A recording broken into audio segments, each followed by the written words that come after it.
University of Munich. And yeah, you have 20 minutes.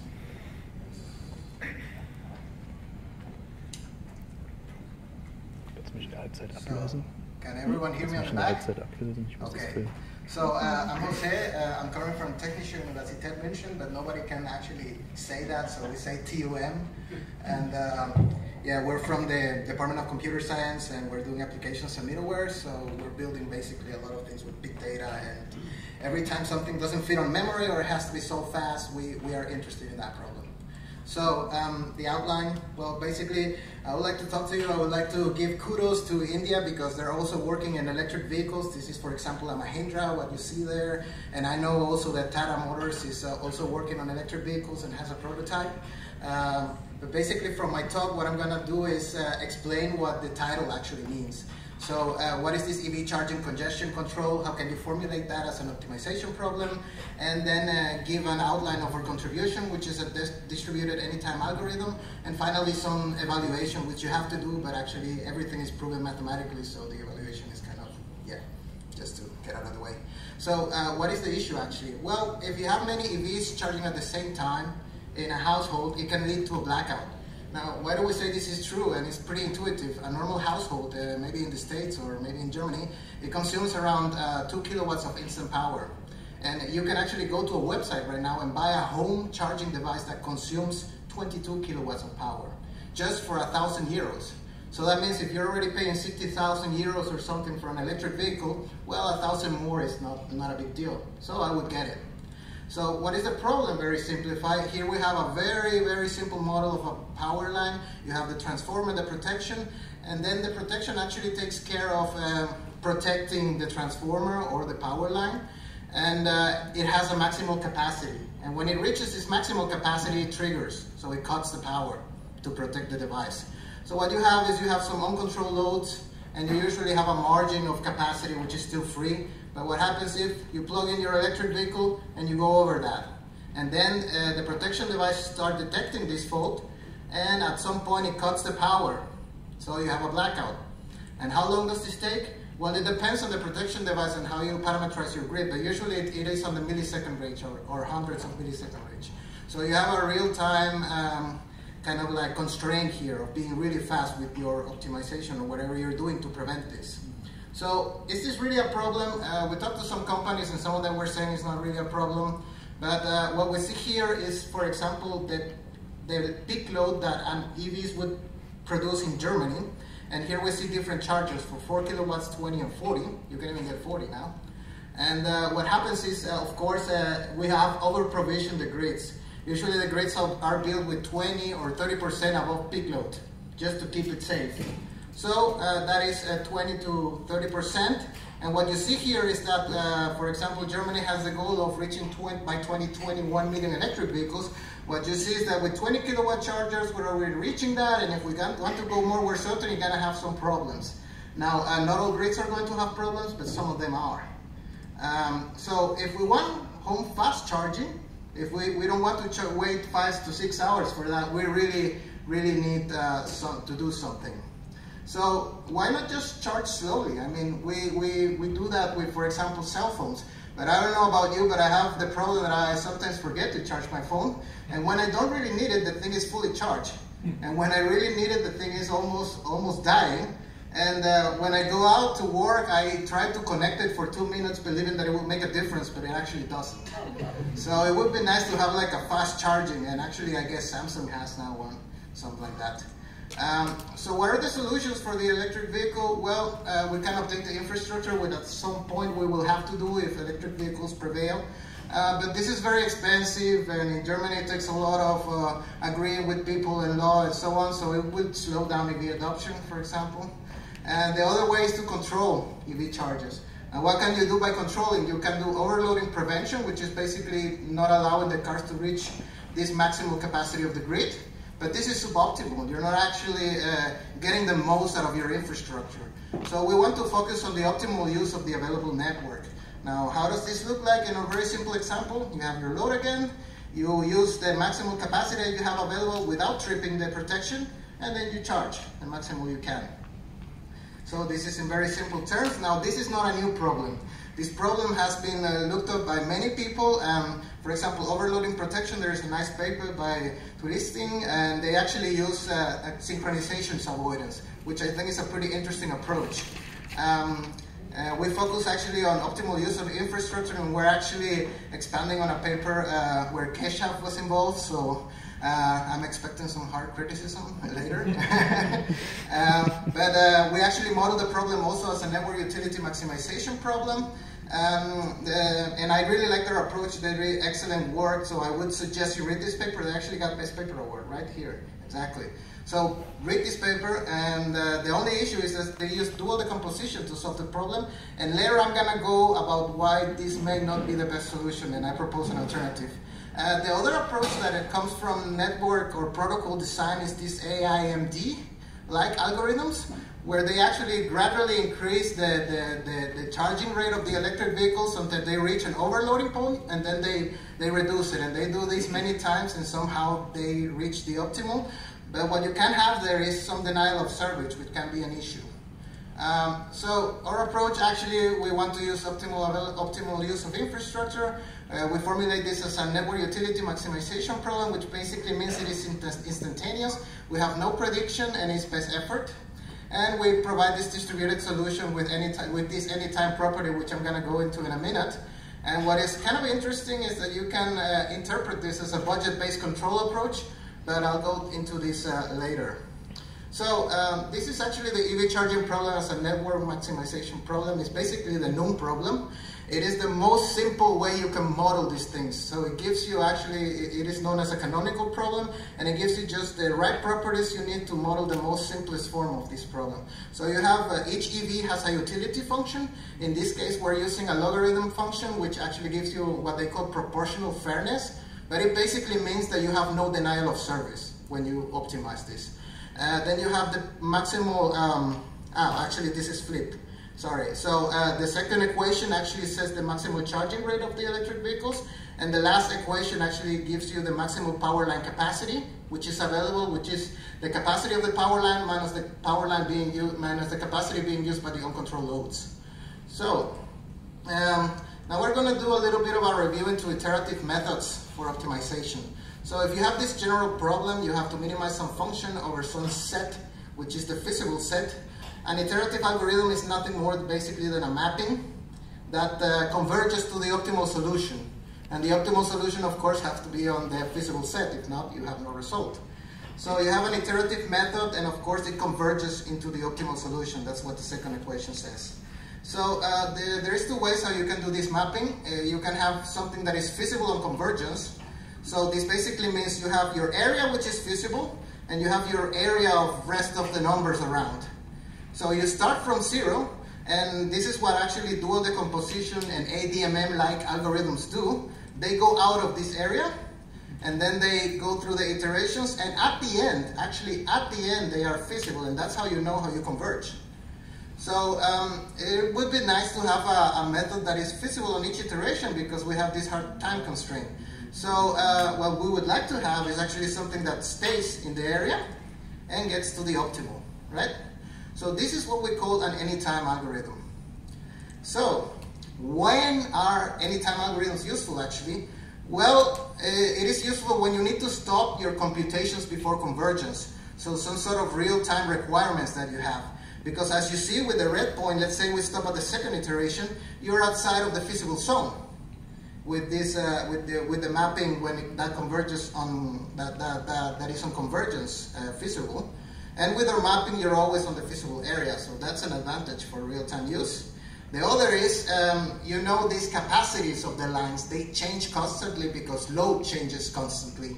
So if you have this fast dynamics, what you actually have, it's on convergence at the end, what you have is the set moves, and you're trying to track it, and then the sets move again, and then you're trying to track it, and you don't get there for some reason. So if you have very fast dynamics, you don't get that. So in an anytime algorithm, what would happen is the following. The set moves, you move to an optimal solution, to a solution inside the feasible area, and then the set moves again, and you are inside the set. So this gives it a little bit of an advantage in this and this point. So let us use it for this problem. So in order to formulate this thing, what we do is we actually introduce some budgets, what we call budgets. It's basically an upper bound on the maximal charging level of the electric vehicle. Now, if these budgets are fixed, we can actually do this as a distributed problem. We can solve this as a distributed problem. And of course, we want to do this because we have 200 milliseconds, so we need a distributed solution that is fast. So this is the whole math. You don't have to actually understand everything, but what we do is we take the original problem and we do a primal decomposition. That means we first optimize over the charging rates, and then we optimize over the budgets. And the charging rates are optimized by the electric vehicles themselves, and these budgets are set by the protection devices. So the nice thing about dividing this problem is that actually the problem of the electric vehicles has an analytic solution. So that's cool. The bad thing is when we are optimizing the budgets, what you see there is that we need all the information of all protection devices in a single location. So this is basically pretty much the original problem again. So we said, okay, this makes no sense. So we decided to separate this. And what we use is basically a gradient sequential projection method. So the idea is, while you're setting these budgets and you're transmitting them back to the electric vehicles, you project them into the constraint set of the protection devices. And this is how it is expressed mathematically. And because of the constraints that we have that are linear like that, this actually is a projection into a half plane which has an analytic solution. So this simple model has the advantage that it gives you very pretty math. So this is basically how it works in plain words. Then I'm going to go a little bit more into the algorithm. But what you do is you set your budgets. These chargers, they update their charging rate based on these budgets, and they define what their benefit was by obtaining this new charging rate. So basically, their marginal benefit, that's what they say. Then based on this marginal benefit, you compute new budgets for the electric vehicles. And what you do then is you propagate them through the network, and as you're doing so, you project them onto the physical space of the devices. So what happens is you propagate, then it says, okay, yeah, this is acceptable. The other one says okay, and the other one says okay. And of course, you do that until you have no better reallocation of the budgets. So that's, whoa. Okay. Oh, fantastic. It's completely dead now. Yeah. So sorry about that. So, okay, so we were there, and this is actually the algorithm. So what you have in the beginning is, first you do this EV charging update, and you define your charging rate. And after you define your charging rate, you get your marginal benefit. How much do you benefit from having this amount of charging rate allocated? And this is actually just the derivation of the utility function, in this case the derivation of this logarithm function, which is actually the definition of a marginal benefit. Then you update the budgets. You can do this centrally. You can actually distribute this step, but we do it centrally. After that, you check for convergence if you're doing it in a static mode. In a dynamic, you wouldn't do it. And then you propagate the budgets back to the EVs, and as you do so, you're projecting them on the constraint set of the projection devices. So on continuous execution, you actually don't need this convergence check. You're just doing it continuously. So for evaluation, we actually use the same network as in the paper where Keshav was involved. The only thing is that we consider voltage as a constant, which actually allows you to have a simplified model. And the benchmark was this dual decomposition solution, which we consider as an incentive-based approach.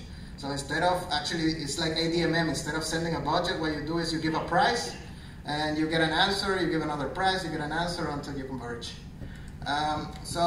This is what happens for the static behavior. What happens with the incentive is that you have an overloading. As I said, you get out of this visible zone. And this is because you're taking results on each iteration. The other thing, what's interesting is that for this dual decomposition approach, you actually get instability for some parameters. So if you start increasing the parameters because you want to get faster results, at some point the system becomes unstable. That doesn't happen with our approach. What happens with our approach is as you increase speed, you converge to a point that is farther away from the true optimal. So we believe this is a bit of an advantage that we have. So it remains stable under that parameterization. We also tested it for the dynamic behavior. And what happens is that, for example, for the transformer, you get an overloaded transformer for several minutes. Now you can actually solve this if you actually just tell the EVs to stop charging, but then you would have denial of service for several minutes. So this might be an issue, and with our approach, we actually found a way to nicely go around this. So in summary, we have this distributed anytime algorithm. We have a convergence proof. We did a CDC paper where we actually showed that the math works. And it can be faster and more robust in dual decomposition, and we believe it is a step toward EV charging in millisecond range. Now, do you actually want to do EV charging in controlling millisecond range? That's a good question. But we believe, yeah, it is nice to be able to do it. For future work, we like more realistic models. Actually, the team of Kesha, they did some excellent work on that.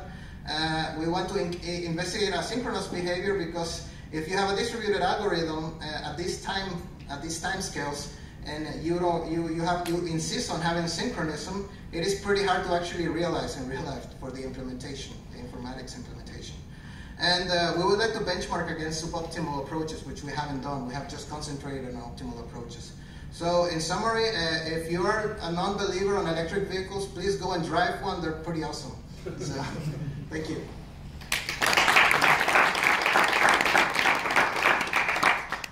Any questions? Yes, of course.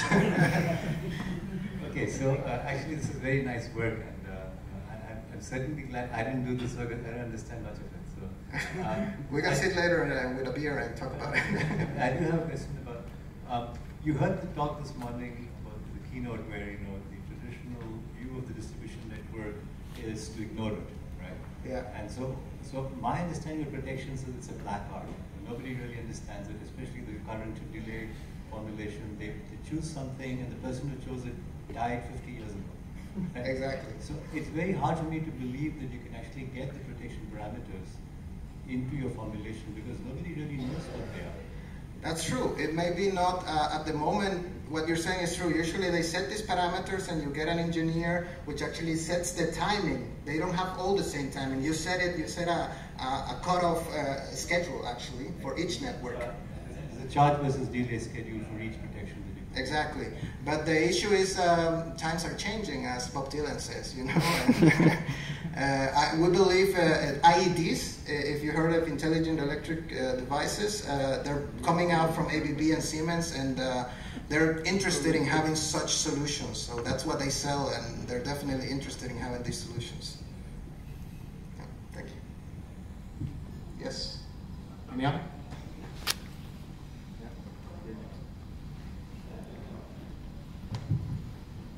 I can just make a comment about that. The protection devices on the transformers in distribution networks can actually be obtained in the new transformers, like we said, the ABB ones.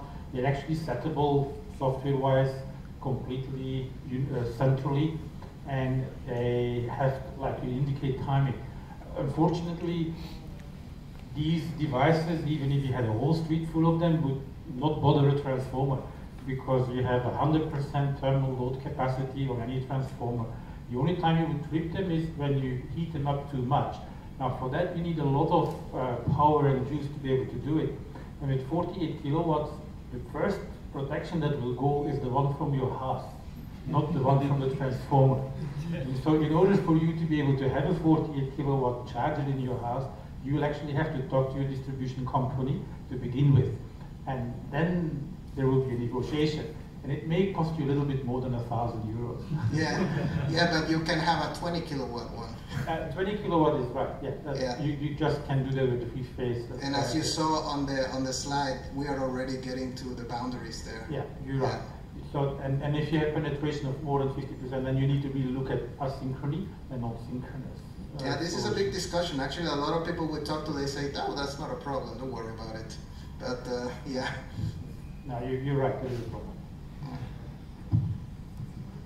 Do you think home fast charging will become the norm, like 20 to 40 kilowatts? I mean, we've seen a step up from 3.3 to 7.6 now. So. I think you're getting to the point that it actually it decreases the life of your battery. But I mean, if I'm paying already 60,000 euros for a car, I want fast charging. I mean, come on. I don't want slow internet. Yeah. Any other questions or comments? Okay, thank you very much. Very interesting. And this was the last presentation of this session.